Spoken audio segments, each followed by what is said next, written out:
very much for your interest in work and well-being and happiness, as we're going to talk about. As you can see, I'm only half of the team here. I prepared this paper with Peter Waugh, and it's a huge body of his work that underpins what I'm going to be talking about this morning.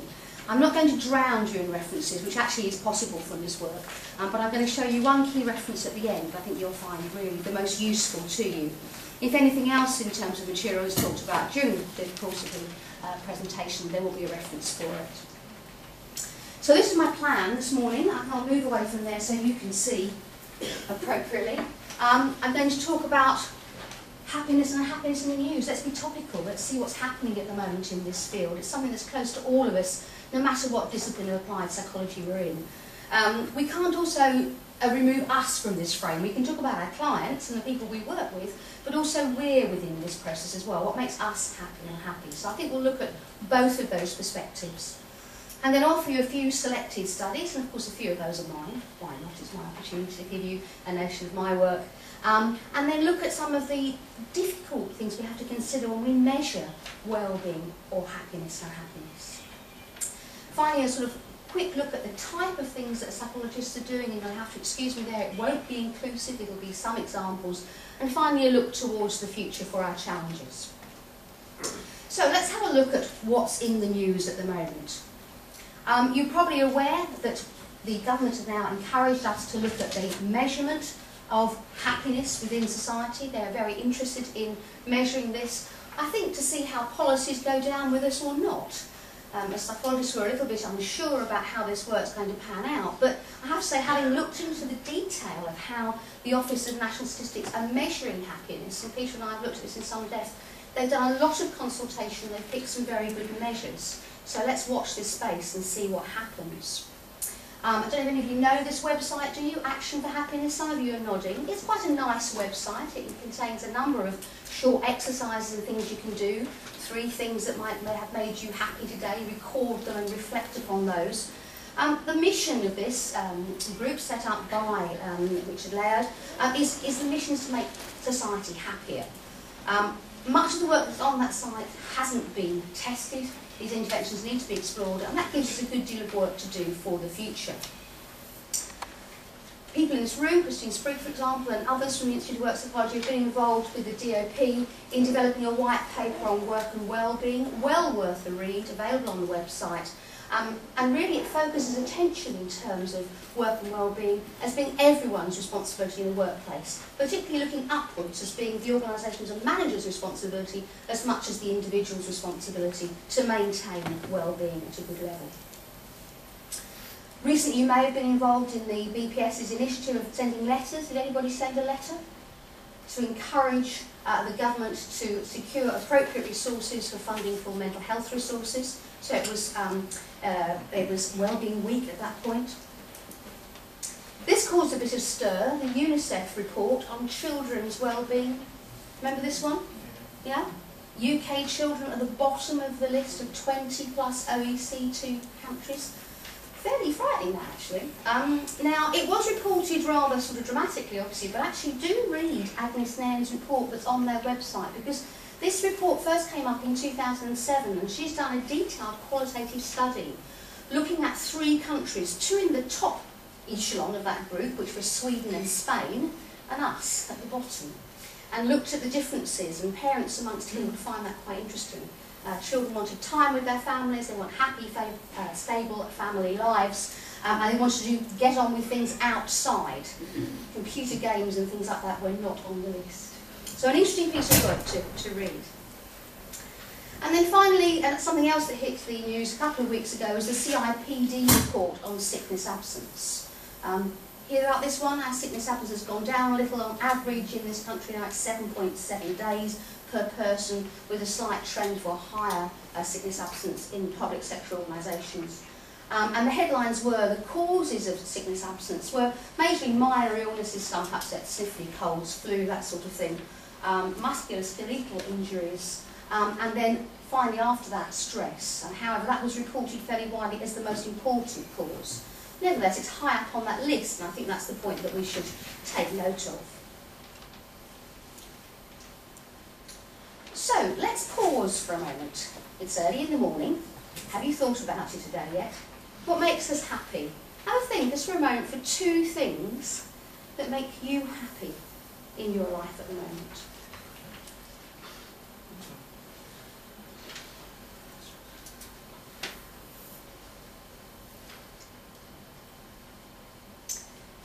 Now, if we analyse these, and there's much work being done on this, the 2 things you've chosen are going to fall either into one or both of these categories. Something personal, a thought or feeling that makes you happy, or a feature of the environment, like contact with others in your work, that will make you happy. Does that cover, do you think, the types of things you've thought about? While you explore that, I'll show you my thoughts. They're fuzzy to me, but not to you. So here is a very good friend of mine who completed the marathon. It's an odd thing to say, but I think you know what I mean, don't you? It was a celebration of the first marathon held last year in Greece. He's just recovering from quite a severe lymphoma and chemotherapy, so it made me very happy to see this very broad smile at the end of that ridiculously long piece of running. And then there's one of my new clients on the other side. Couldn't resist getting the godson in there at some point. But what research tells us is 3 rather important things. Happiness is moderately consistent over time. It has a strong genetic component. So if your family are gloomy, yes, you're likely to be gloomy. And it can be influenced and modified up to a point. And those of you who are therapists and practitioners in this area will know that's the case. So what I'm going to do now is have a look at these 2 different categories, the personal thoughts and feelings, and then follow that with the environmental features.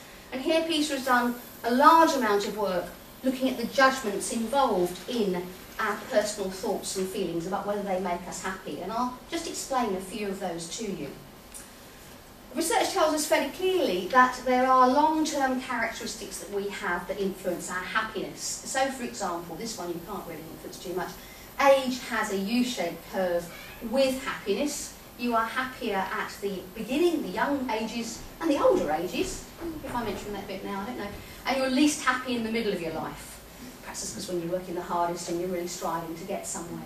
So that's a strong relationship with happiness. In terms of personality, yes, there's going to be particular personality traits which will make you more likely to be happy than not.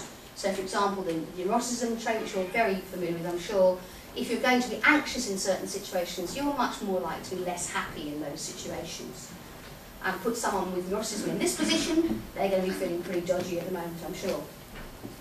In terms of disposition, yes, we do have dispositions that are genetically inherited about our happiness. If I put this one up, I don't know if any of you identify with Marvin on the right here from Hitchhiker's Guide. Yes, well done. If you appreciate the android who was so terribly depressed. Yes. Well, this is really about personal baselines that we all have, and it's a notion that's dressed up and called dynamic equilibrium.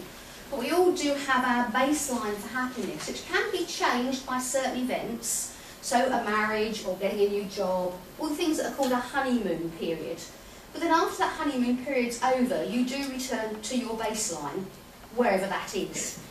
And you can see Marvin's baseline wasn't very high, and you're probably trying to get the impression from me, because I mentioned happiness more than unhappiness, I'm at the other end of that scale.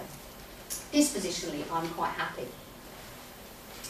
Now, the basis for our short-term judgments about happiness, the ones I encouraged you to make earlier on this morning, are about these 10 judgments of what's happening in the world around us. And this is where Peter's done extensive work, and it's actually quite interesting to read, and I'll give you a reference to that at the end, as I promised you.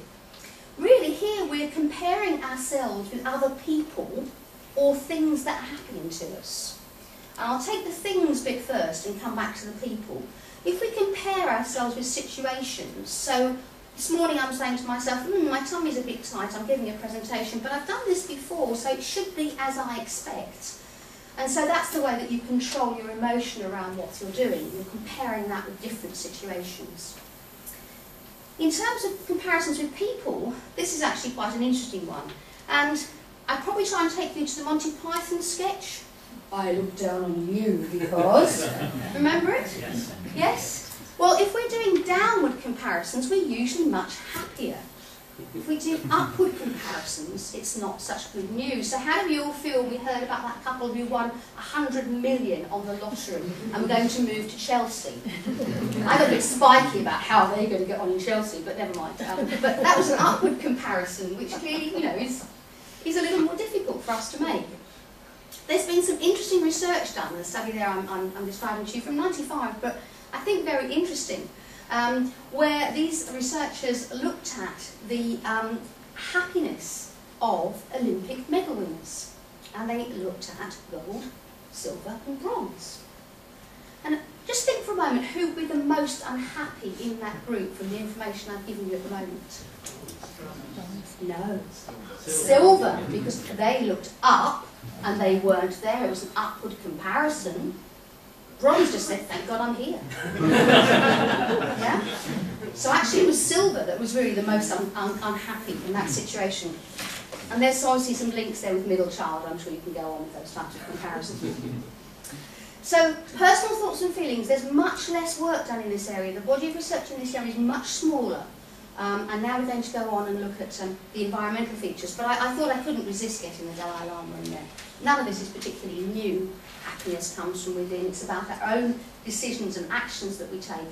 And of course the whole notion of the field of proactivity and how we influence our workplace at the moment, feeding from that particular notion. So if we look at the environmental features of what makes us happy, there's been a lot of work done on this by Peter. I'll come to in a moment explaining to you why it's the vitamin model if you haven't heard of it. But just have a look at these 12 features and just see how they identify with you and your work.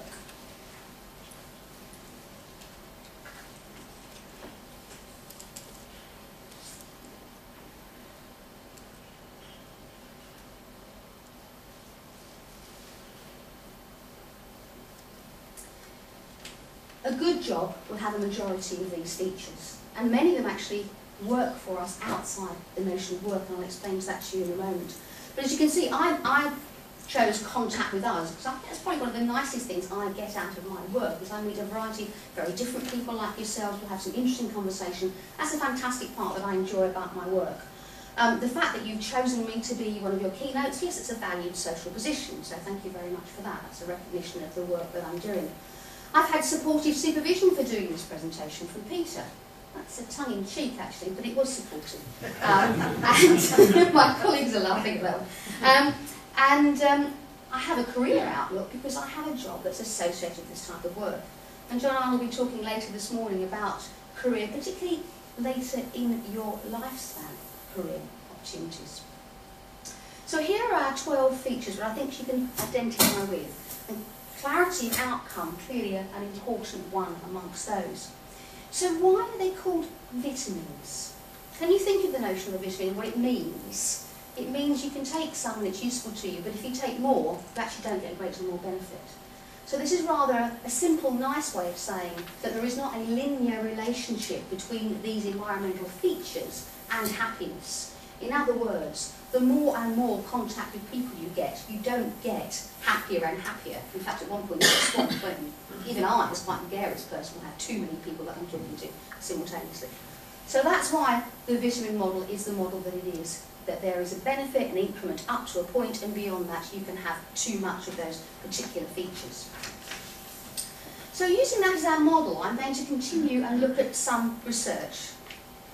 And hopefully quite a few of you will be working in the NHS, and I'll take you to some work that I first started doing in academia in the 90s, when we started the first stress surveys of who were the most stressed group in the NHS. Was actually the question we were charged to find out. We used the general health questionnaire, and some of you may be familiar with that, where you're looking at a threshold beyond which people have just too much anxiety or discomfort in their life to be making decisions correctly or to be comfortable in their work. So we use the GHQ, and the point I'm going to make to you now is I've got a graph that comes up in a moment that I know you haven't seen, and it's a graph of the occupational groups from a foundation trust from 2006, and this pattern pretty much stays, I think, over all the years I've looked at this data. I want you for a moment to think, who is the most stressed occupational group in the NHS?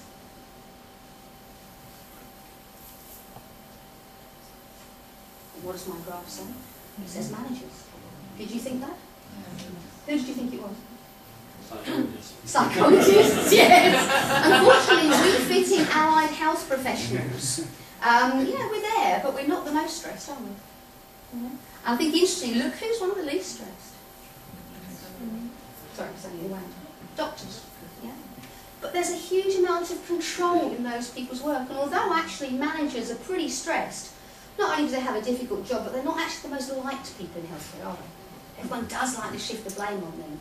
But they have enormous control. Go back to our environmental features. Yeah?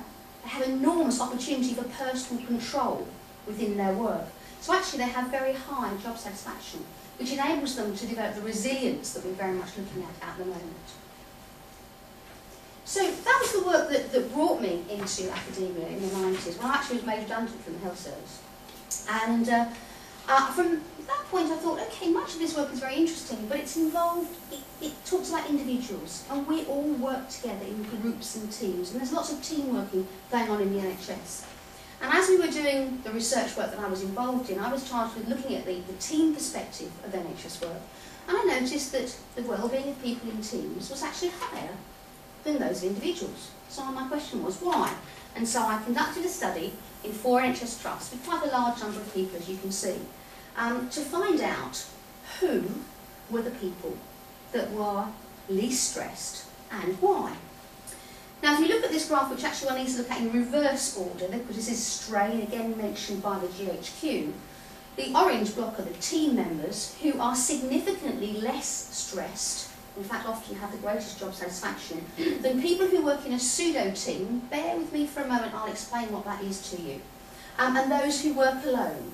The difference with people in the pseudo-team and the people working alone is not significant. So basically, if you work in a team that is not very well organised, not very well formed, you might as well be working by yourself. So I went on and did some regression analysis, as you do with large amounts of data, and found out the mediating factors to this relationship between team working and well-being was social support, don't think that surprised me, and role clarity.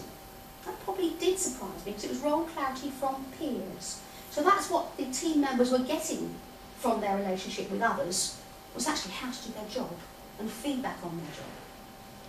And then you can take it into the autonomous work through literature, and you can quite imagine where that comes from.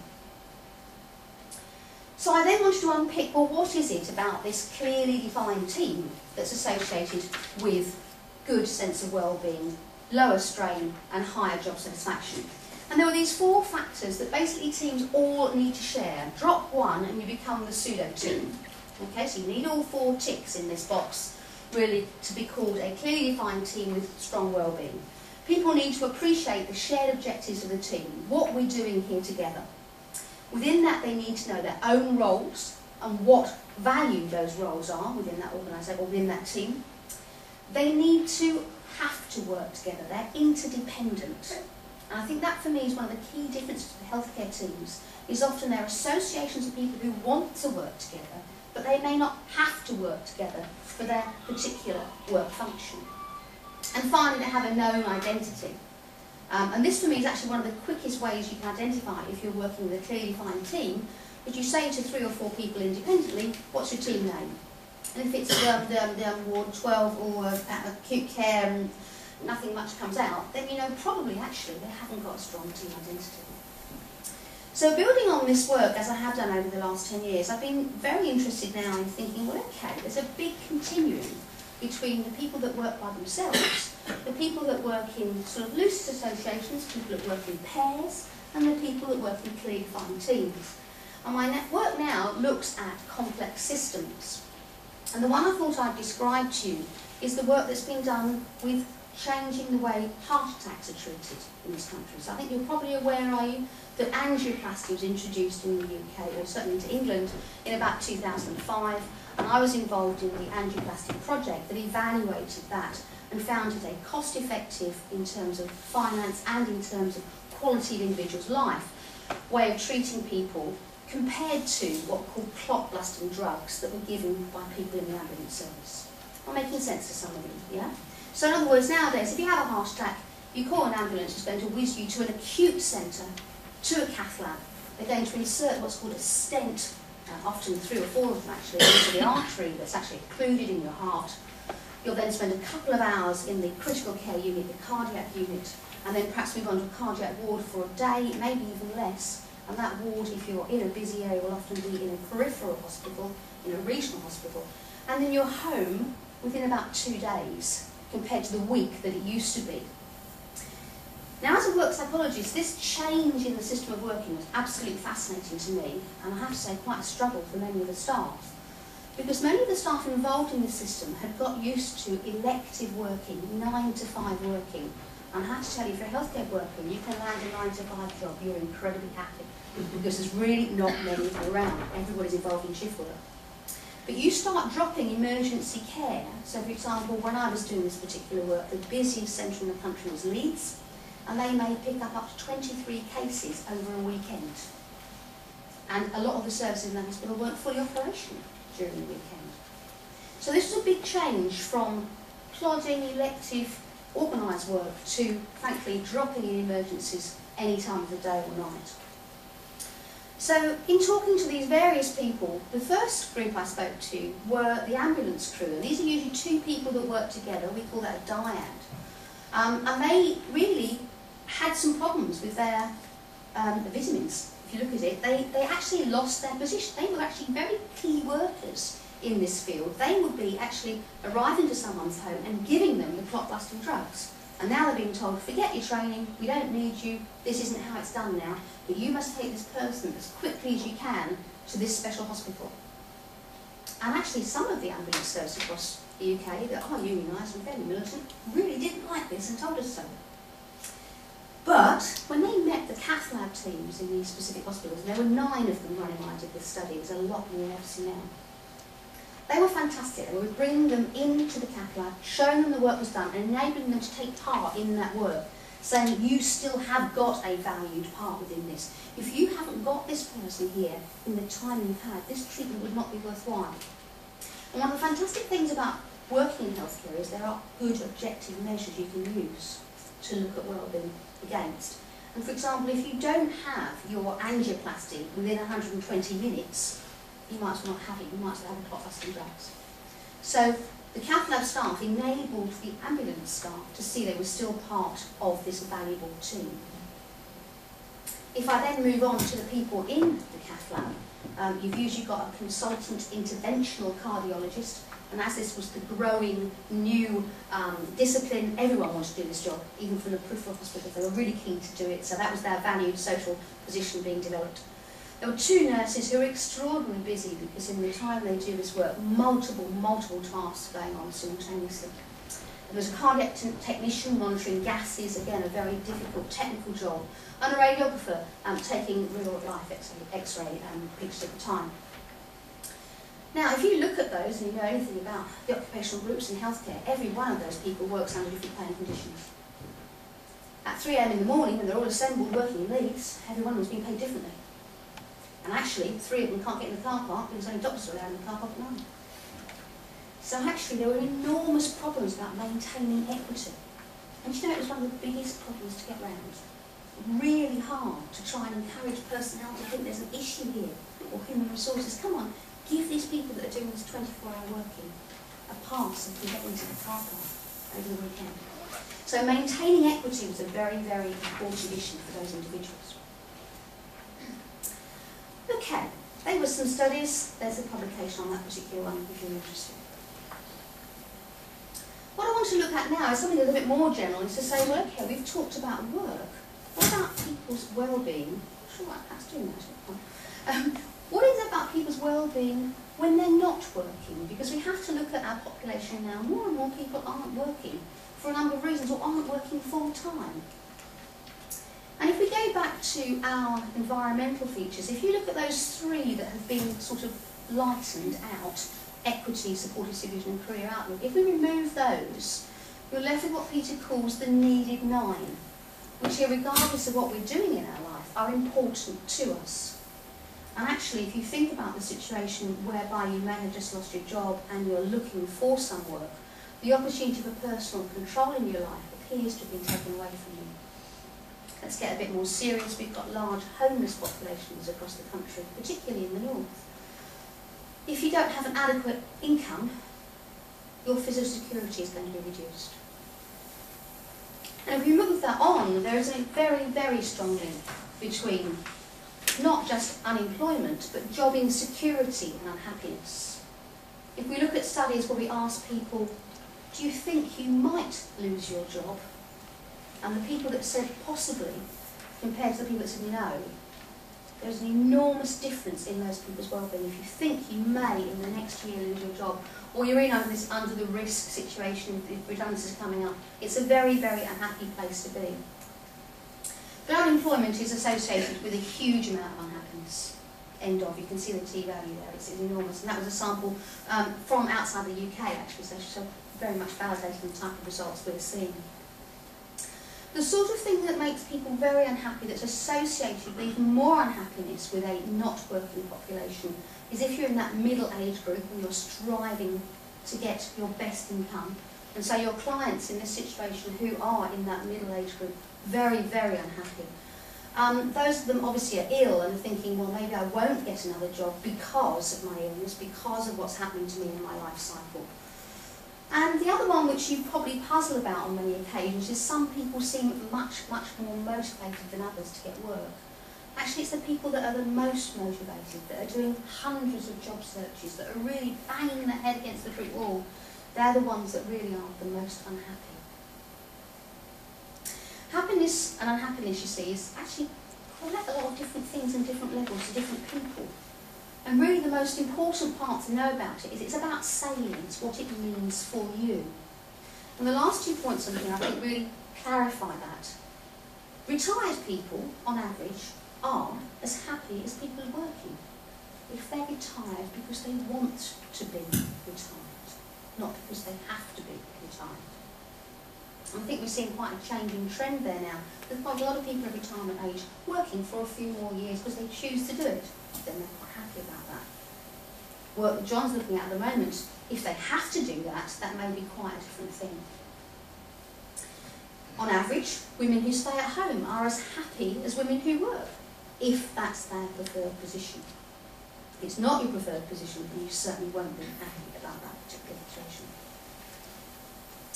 So, as I said, salience, what happiness means to you really is the most important thing.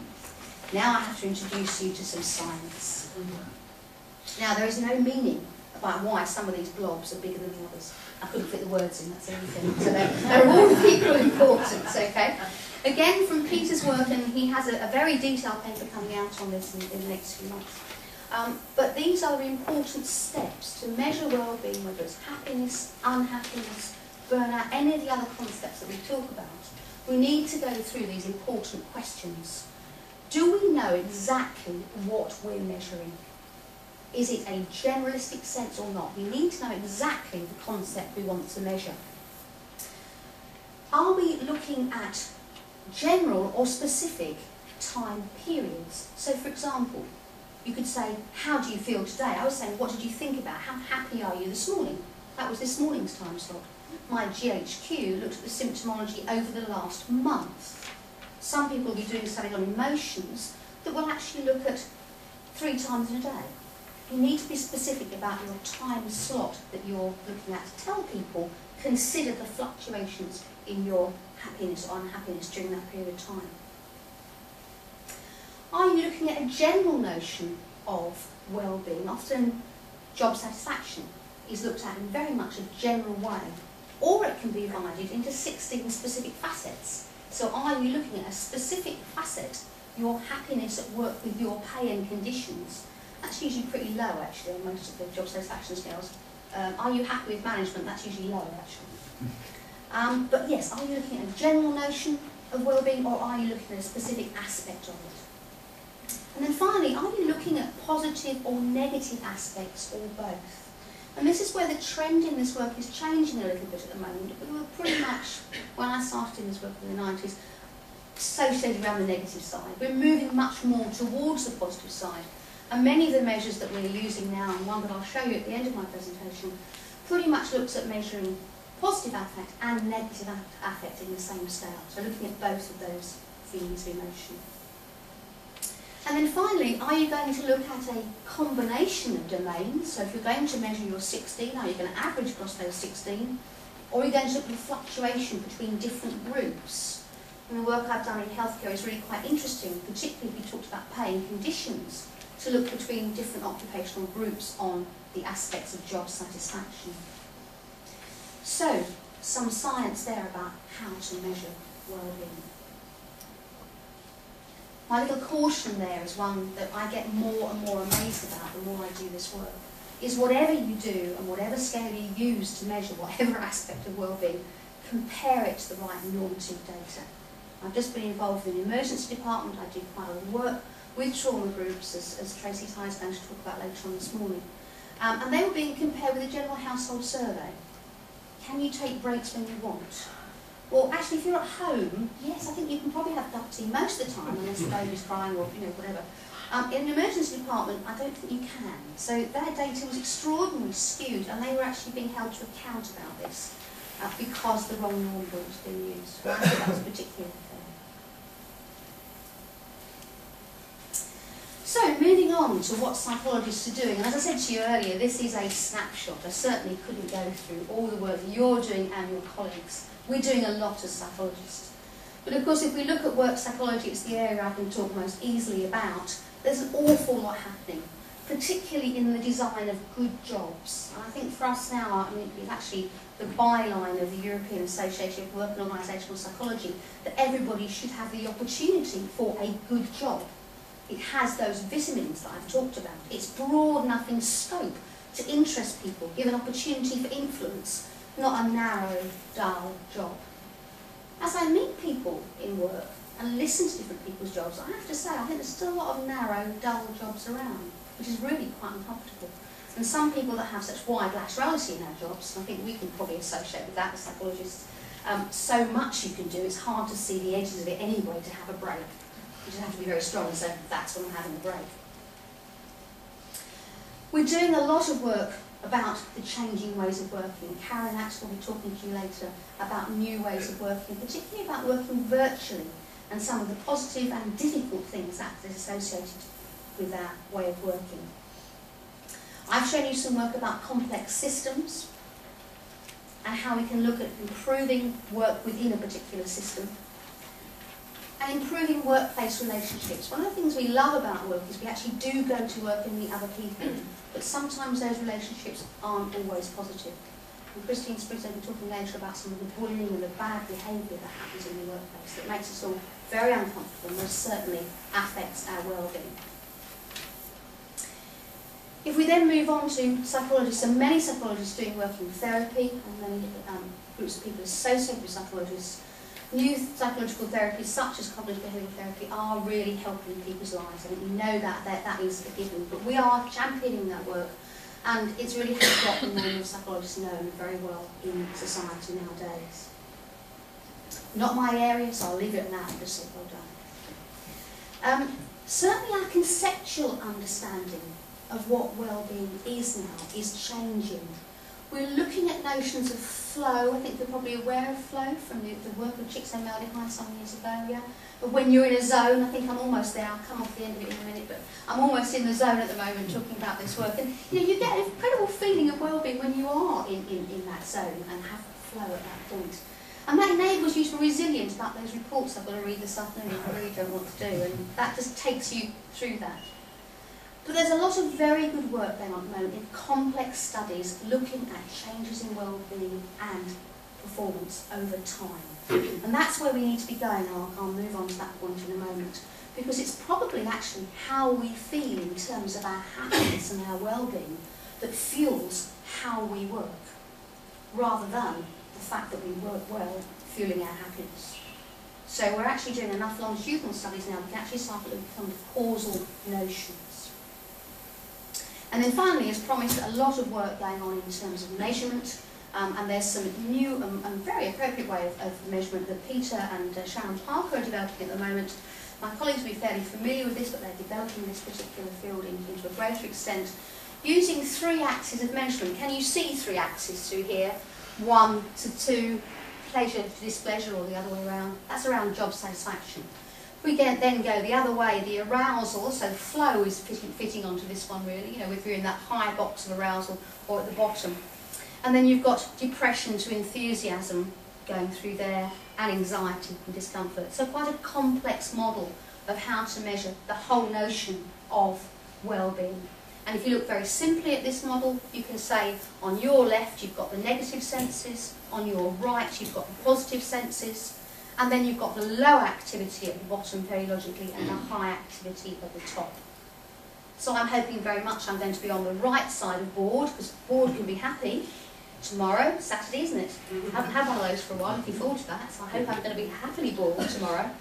Where of course you could be unhappily bored, couldn't you, as well? And I think we associate that with adolescence at the moment, and a lot of very unhappy people in their 20s that we're reminded of by the high suicide rate at the moment, who are unhappily bored around certain things and perhaps quite underutilised. So, moving on to my last points, really. Current challenges for psychologists. And there are many of them, I'm sure, but these are the four that Peter and I thought were the most appropriate to bring to your attention. Let's go back to the Action for Happiness, a great, nice initiative. Let's make society happier. Why not? I think it was the governor or the King of Bhutan who decreed that his subjects should be happy. Well, in this country we don't do that. We put a website up and say, here's how you do it. The interventions that are on those websites really have not been evaluated, and that's the sort of work we should be doing. I had quite a bad accident earlier this year, and a few of my friends were being quite well-meaning and said, try and think of 3 things in a day that make you feel happier today. Well, it worked for day 1. Day 2 I tried it because I had the time. By day 3 even I was bored with it. So, you know, how long, what duration can you use these things for? These are the questions that we should be asking. We need to do more interventions in the workplace with people who don't volunteer to do into our interventions, basically, because we usually end up in our sample, if they're not student samples, and of course we don't use those very much, do we? We want people who really don't want to be involved, and that's quite hard, isn't it, to get to people who don't particularly want to be involved in research. I'm not saying we're being unethical, I'm not going down the Milgram route and making them be involved. But the sort of thing I'm suggesting is that when I talk to departments such as emergency departments or cardiac wards, often there's a lot of people who don't want to be involved in that sort of work. But if you can give people the reason for being involved, the fact that they're actually looking at your daily hassles and what makes your job harder, get involved in this research and see if we can get some suggestions that probably come from you that we can deliver to management that might make some change, such as car parking at night, in my story. Yeah? People are much more likely to be involved. So I think we need to do quite a lot more work to bring in the less than typical group into our research. Certainly one of the areas that hasn't been looked at because it is quite detailed, but now you know all those things, the 10 judgments and the 12 environmental features. We need to look at those in combination. Sometimes people have looked at 2 or 3 of them, but very rarely across the group of particular traits and particular environmental factors. So some complex work needs to be done there. And certainly that work needs to, in today's economic environment, to be associated with job performance.